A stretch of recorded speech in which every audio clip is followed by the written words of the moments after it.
413 acres, and it's at its peak housed around 10,000 inmates, making it one of the world's largest correctional institutions.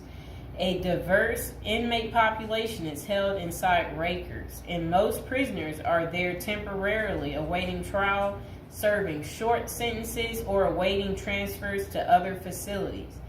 Rikers Island is notorious for its harsh conditions, including violence between inmates and involving guards. Reports of abuse, neglect, and corruption among staff have been frequent. The treatment of inmates with mental health issues has been a particular concern, with critics arguing that the facility is ill-equipped to handle such cases appropriately. Likewise, the treatment of juvenile inmates is a subject of controversy. There have been calls for more appropriate handling in the facilities for young offenders. Numerous lawsuits and human rights investigations have targeted the conditions at Rikers Island, often focusing on issues like solitary confinement, the use of force by guards, and the prolonged detention of inmates awaiting trial. Now would be a good time to like the video, to subscribe.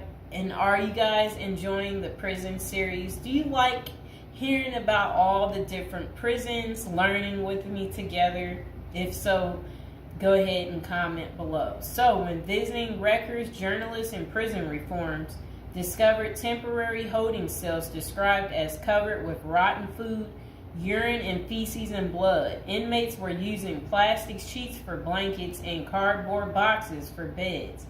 Maggots crawled over everything. Up to 26 men were crowded into a single cell where they used plastic bags as toilets.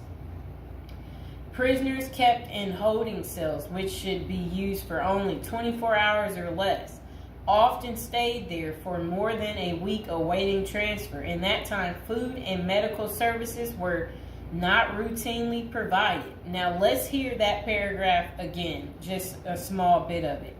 So, this was what journalists had noticed when visiting Rikers Island. The prison reformers discovered temporary holding cells described as covered with rotten food, urine, feces, and blood. Inmates were using plastic sheets for blankets and cardboard boxes for beds. Maggots crawled over everything. Up to 26 men were crowded into a single cell where they used plastic bags as toilets. That does not sound good, does it, people? It's disgusting.